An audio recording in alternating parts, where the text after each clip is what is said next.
แต่พรเขาพี่น้องนะถ้าว่าพรเขาทีแบบนี้แม่นเขางามนะพี่น้องเนาะแต่พรเขาห่างๆนะมันคือเขาบ่งามทั้งผูกก็เริ่มเหลืองแล้วพี่น้องอันนั้นเป็นเขาขาวเขามิดน้อยเนาะชาวบ้านหลายๆหมู่บ้านพากันใช้เขาอันนี้แล้วพี่น้องเพราะมันเป็นราคาดีนะแต่ละปีนี่เขาเจ้าสิขายอยู่ใน10,110,000พี่น้องเลยประมาณ10,110,000เนาะกะ110,000กับมันเกือบ200 บาทนะพี่น้องจะหน่วยเพิ่นเกี่ยวเนาะว่าเขานี่โอเคหลายเนาะโอเคหลายงามหลายเบิ่งพรเขาพี่น้องเลยพรเขาทีแบบนี้คือว่าเขางามนะทางผู้เขาก็เริ่มเกี่ยวเหลืองเบิดแล้วพี่น้องเลยเขาก็ได้แต่ว่าอาจจะมีเหลืองบ่พร้อมกันแน่มันก็ตามฝนฟ้าอากาศพี่น้องเลยมันบ่สม่ำเสมอบางบ่อนก็น้ำท่วมบางบ่อนก็น้ำบ่ถึงมันก็เลยแบบสุกบ่พร้อมกันนี่เห็นบ่เขามิดงามเลยหลายคนอาจจะหูเนาะบางคนอาจจะบ่หูเนาะนี่แหละเขาเสียทีไม่เท่าวะแต่ละปีในคนเกี่ยวเขาอันนี้แล้วเนี่ยเบิดบ้านนี่ได้ยินเสียงแต่ตู้เปิดเพลงกินเบียร์แท้ได้นี่คันคายเขาอันนี้แล้วนี่มาพี่น้องมาเก็บเข่าปัตตานีมาแต่เกี่ยวเข่าก็มาเก็บเข่าที่เอาไปปั่นพี่น้องตอนนี้ให้เมียเก็บซะก่อนเนาะเพราะเฮาถ้าเก็บที่หลังพี่น้องไก่สิเบิดจังเก็บเนาะบ้านเฮาถ้าถึงฤดูเก็บเกี่ยวแหละก็ช่วงนี้ก็สิเป็นเวียกเป็นงานในจักหน่อยเนาะเต็มรถเด้อพี่น้องเลยเก็บให้2 ให้นี่พี่น้องให้หน่อยคือว่าเขาก็บ่ปานใดเนาะเขาก็บ่ได้งามปานใดเนาะให้เนาะแต่ก็ว่าโอ้ยคักอยู่พี่น้องเอ้ยเขานั่งก้อมเพิ่นว่านี่ลองจะไปปั่นเลยพี่น้องเอ้ยเอาเขาเมื่อแล้วก็จะปั่นเลยเนาะว่าสิได้หน่อยได้หลายสำใดพี่น้องเอ้ยพี่น้องมาคำหมื่นก็ต้องมาของเจ้าของพี่น้องเอ้ยเพราะว่าคนมาหอดวังหันเนาะอันนี้เขา2 ให้พี่น้องเอ้ยว่าได้หน่อยได้หลายสำใดเนาะมาเบิ่งน้ำกันเนาะนะลุงเพิ่นกำลังมาสบายดีพ่อแม่พี่น้องสู่ทุกคนเด้อทั้งฝั่งไทยฝั่งลาวพี่น้องเอ้ยสำหรับคลิปนี้เบากล้องมาเกี่ยวเขาน่าจะคล้องพี่น้องเอ้ยทั้งพ่อเฒ่าแม่เฒ่าลูกเมียกับน้องสาวน้องพี่น้องเนาะไปกันมาเกี่ยวตั้งแต่เช้าพุ่นแหละเนาะได้ประมาณ3-4 ให้พี่น้องเอ้ยเขาก็งามได้เขาฮะมันเว้าได้เกี่ยวไปบ่มาอยู่เขานั่นทั้งสูงทั้งงามเนาะกอเป็นกอพี่น้องห่วงเป็นห่วงเลยเนาะคือว่าดินดีเนาะปลูกยังก็งามเพิ่นว่านี่แหละอันนี้บ่ได้ใช้ปุ๋ยโฟมิดได้พี่น้องเอ้ย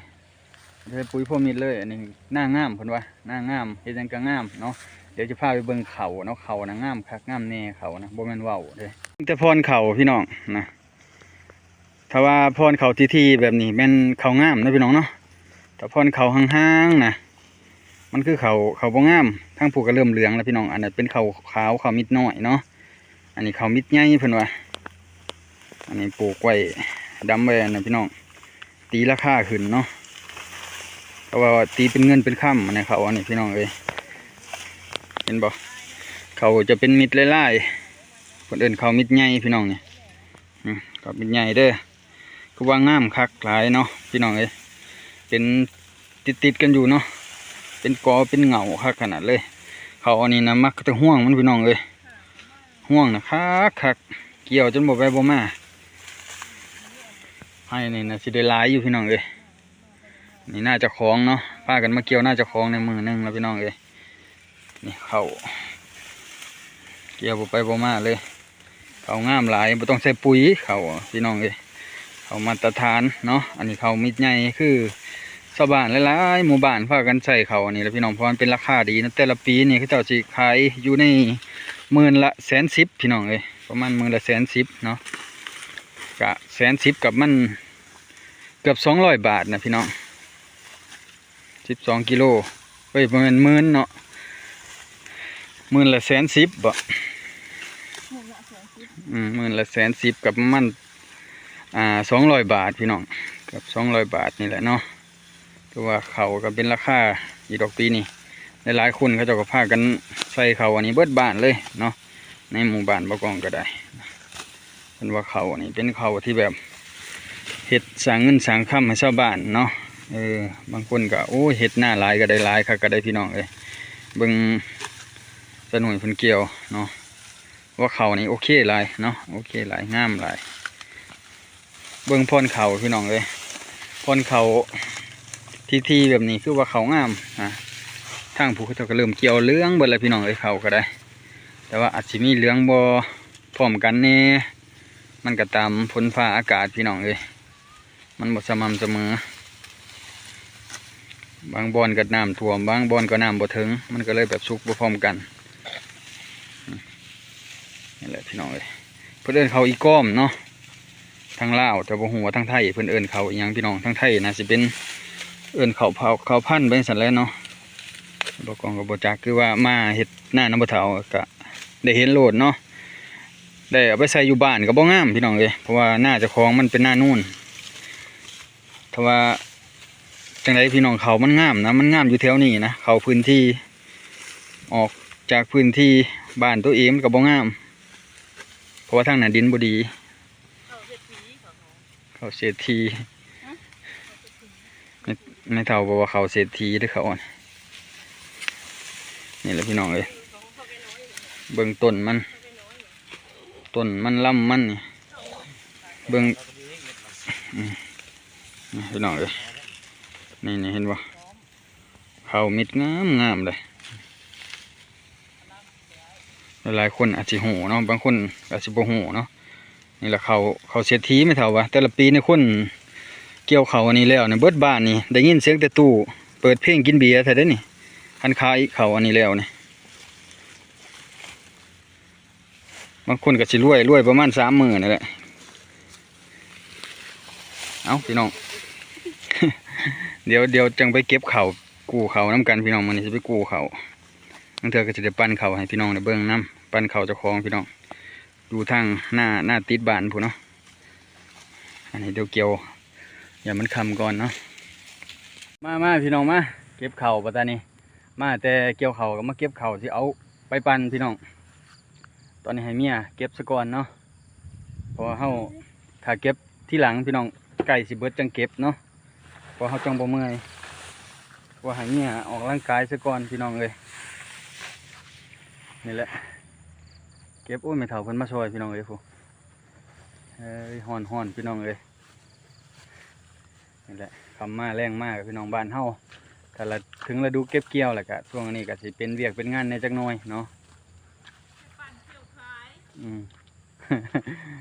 อันนี้เขาเศรษฐี ไม่เท่าแล้วว่าเขาเศรษฐีนี่แหละพี่น้องเอ้ยถือว่าเขาปีนี้เพิ่นว่าเป็นราคาได้เขามิดใหญ่เนาะนี่แหละสนุนเพิ่นเก็บซะก่อนเนาะเพราะว่ายังถ้าจะเก็บบ่หลายเพิ่นได้พี่น้องให้น้อยๆเขากับเป็นเขามิดใหญ่กระนักแน่ได้เขาอันนี้เอาเดี๋ยวจะเก็บซอยสนุนก่อนเนาะเต็มรถเด้อพี่น้องเอ้ย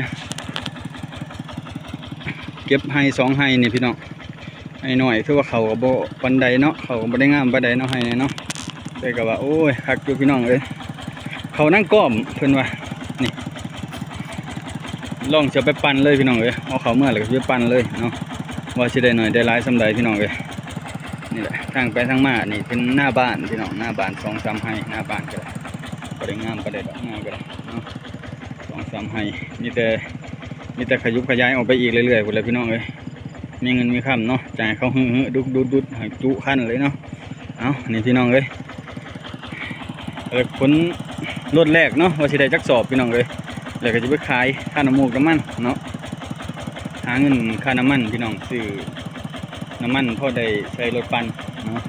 เอาพี่น้องไปเข้าเมื่อในบ้านน้ำกันเนาะตอนหน่วยกับเขาเมื่อก่อนเลยเอ้ยมาขับมามือจักหน่อยปั่นหัวเจ้าของเนาะบ่เป็นหยัง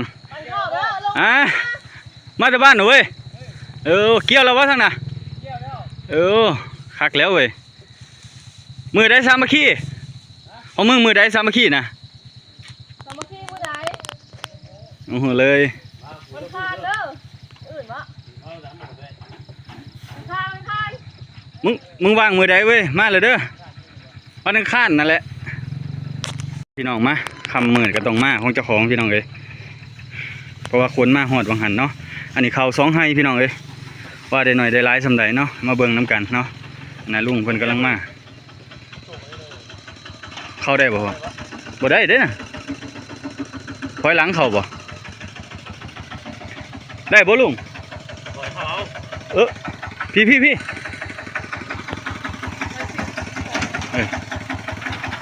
โอ้มืออาชีพบ่ต้องย่านได้บ่วิดบ่โอ้แท่งรถแท่งยางรถนะ เอาพี่น้องเลยเพิ่นเอามาเนาะ